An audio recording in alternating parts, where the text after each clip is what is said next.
¿Qué vientos soplaron en Honduras entre abril y mayo de 2008? ¿Qué energías, voluntades y descontentos se conjugaron en estos 38 días de hambre, fiesta y rebeldía? ¿Por qué jóvenes y adultos, hombres y mujeres, católicos y evangélicos, indígenas, campesinos y trabajadores, estudiantes y profesionales, lanzaron su apuesta por la justicia y la dignidad? ¿Cuál fue la gota que rebalsó el vaso? ¡Jamás van a meter preso a los verdaderos corruptos! El 7 de abril, 4 fiscales del Ministerio Público, Soraya Morales, Jari Dixon Herrera, Luis Javier Santos y Víctor Fernández, se instalaron en los bajos del Congreso Nacional e iniciaron una huelga de hambre indefinida. Pocos días después, se les unirían los fiscales Elmer Santos Díaz, Sara Aguilar, Eduardo Díaz y Juan Carlos Griffin. La problemática que existe en el Ministerio Público no es nueva. Es una problemática que data del año 2004, cuando el fiscal Ovidio Navarro pretendió desestimar en la Corte Suprema de Justicia casos en contra de altos funcionarios del gobierno que habían sido acusados por el Ministerio Público. Ahí empieza toda una labor nuestra para poder evitar que el Ministerio Público se convierta en una institución más del Estado que no brinde y que no dé respuestas a la sociedad.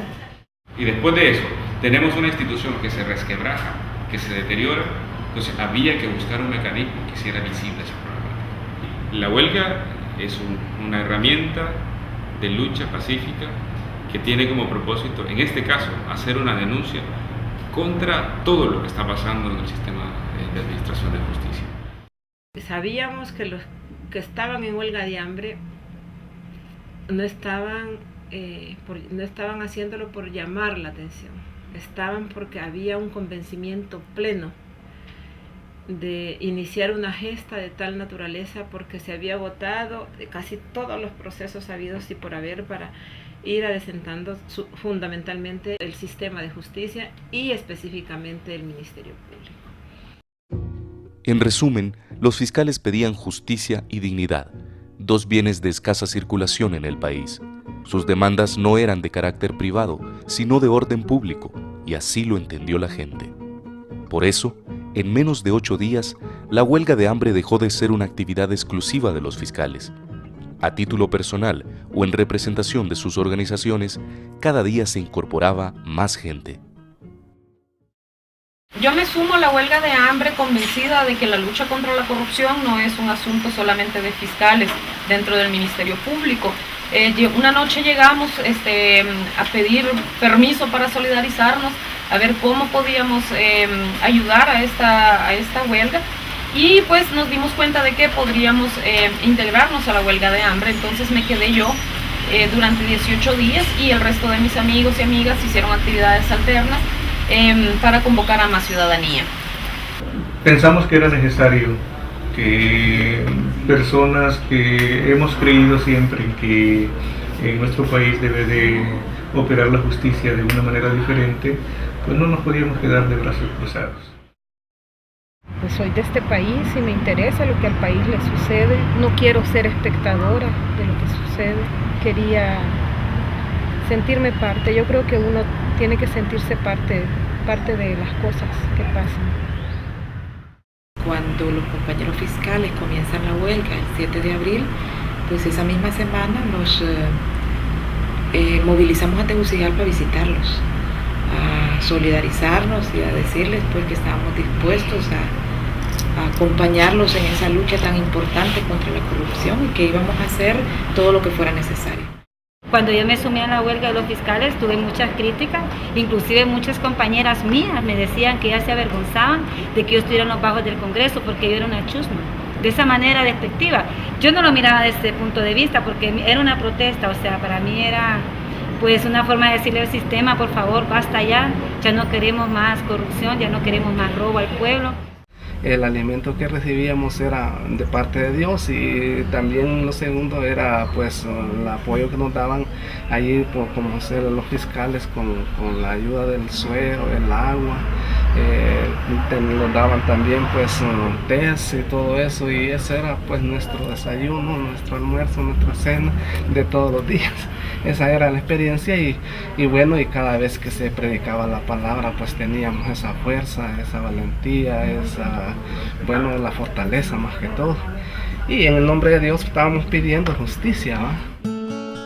Pero la chispa no solo prendió en Tegucigalpa, sino que se extendió a San Pedro Sula, Ciguatepeque, La Ceiba, El Progreso, Tocoa, Santa Rosa de Copán, Santa Bárbara, Choluteca y otras poblaciones. Además de todas las actividades que desarrollaron en sus espacios locales, estas personas y organizaciones se movilizaron a Tegucigalpa para dejar claro su apoyo a los fiscales y su repudio a la corrupción, y robustecieron con su presencia las 4 marchas cívicas que se realizaron a lo largo de estos 38 días. ¡Únete a la lucha! ¡Ladrones!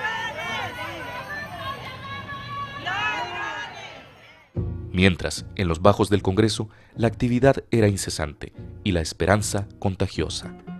La gente hacía fila para firmar los libros de la solidaridad y lucía con orgullo las cintas amarillas que se convirtieron en un signo de identidad del movimiento, hasta que aquel sitio se convirtió en un enorme mural de repudio a los corruptos.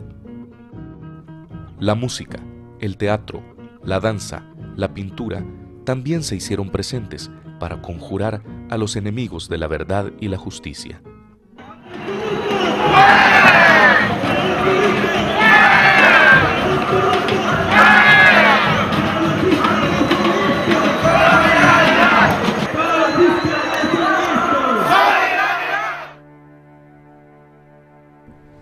¿Quién pudo imaginar que la protesta alcanzaría tales dimensiones? ¿Cuáles son las raíces de este descontento desbordado? Los estudios coinciden que la corrupción ha permeado las instituciones del Estado.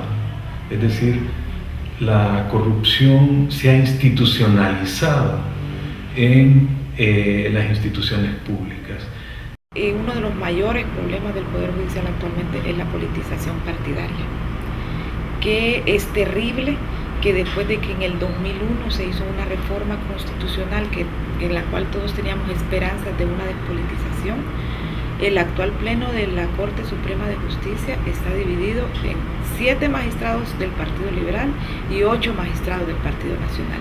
Entonces, a partir de eso, obviamente la política no es una buena compañera de la justicia. El bipartidismo político, ese que corrompe todo lo que toca, se encargó de desnaturalizar el Ministerio Público, una institución que nació en 1994 para representar, defender y proteger los intereses generales de la sociedad.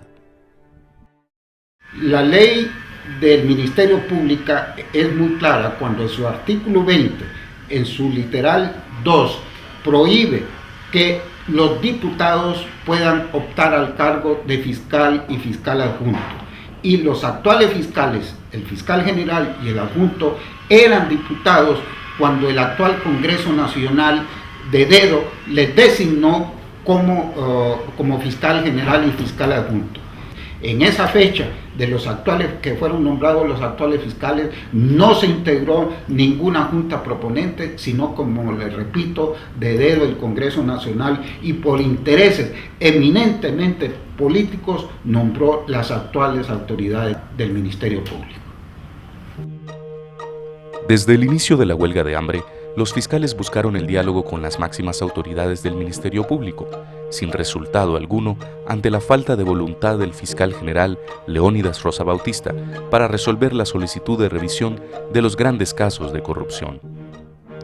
Tocaba entonces dirigirse al Congreso Nacional, verdadero responsable de resolver la crisis, conforme a las atribuciones que le confiere la Constitución de la República. Pero a partir de este momento, el camino se tornó mucho más escabroso, porque a las peticiones iniciales se agregó la de exigir la destitución del fiscal general y el fiscal adjunto. El 21 de abril, los fiscales en huelga de hambre nombraron una comisión negociadora para que los representara, pero las reuniones con la comisión parlamentaria, encabezada por el presidente del Congreso, Roberto Micheletti, se caracterizaron más por los desencuentros que por el diálogo constructivo. Para mí fue evidente en este conflicto, en un tema como es la corrupción, cómo se protegían los unos a los otros. Prácticamente no hay diferencias ideológicas entre el Partido Liberal y entre el Partido Nacional, no hay diferencias éticas entre ellos dos. Nos dimos cuenta como comisión negociadora que ellos responden a los intereses de la bancada, no a los intereses del bien de las grandes mayorías. Y la política, la buena política, es sinónimo del buen vivir. Pero ellos no, ellos responden a su hacienda, a sus familias, a sus intereses. Eso lo descubrimos como comisión negociadora. Y luego terminó jugándose el triste papel de promotor de impunidad, de proteger a las personas a las que se estaban denunciando.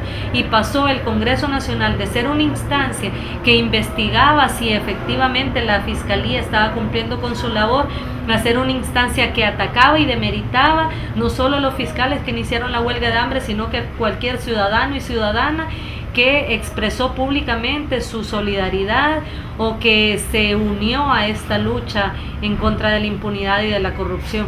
Entonces, lastimosamente, el Congreso Nacional de la República, a través de las bancadas de los partidos mayoritarios y de la democracia cristiana, terminó jugando el papel de protectores de la impunidad, terminó jugando el papel de promotores de que continúe la situación como se ha estado dando a nivel del Ministerio Público.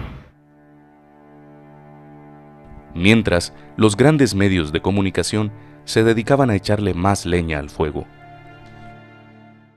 El papel que jugó la prensa en la huelga de los fiscales en realidad fue deprimente. ¿Por qué?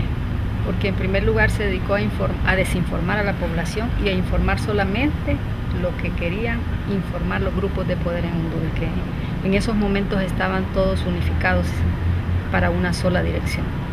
Fue evidente el caso de la Tribuna, el Heraldo y la prensa como instrumentos del poder, que se manejaron no como empresas periodísticas, sino como instrumentos que defendieron los intereses de clases políticas. En todo momento, tanto la Tribuna como el Heraldo y la prensa desviaron la atención de lo que era verdaderamente la huelga de los fiscales, que era un ataque contra el Estado de Derecho, que lo que estaban intentando los fiscales era meter al país en una anarquía, en un caos, y básicamente fue un papel cobarde, un papel mentiroso, en el que se utilizaron todas las artimañas que utilizan los medios de comunicación para desviar la atención. Ante el estancamiento del diálogo y los ánimos caldeados, el 5 de mayo se reunieron los presidentes de los tres poderes del Estado. De esa reunión surgió la propuesta de reformar el artículo 25 de la Ley del Ministerio Público, con el fin de facultar al Congreso para suspender o destituir a los titulares de la Fiscalía cuando se compruebe que han faltado a sus responsabilidades. El Congreso aprobó el decreto y la noche del 8 de mayo, el ministro de la Presidencia, Enrique Flores Lanza, entregó a los huelguistas los primeros ejemplares de la Gaceta, en medio de la algarabía de una multitud que después de una jornada de 32 días sabía que había arrancado del lobo un pelo.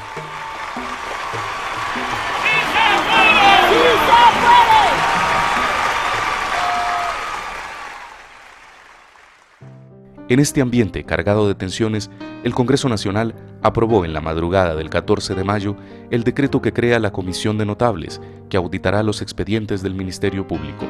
En el mecanismo para su integración fueron excluidas las personas y organizaciones que hicieron posible este movimiento.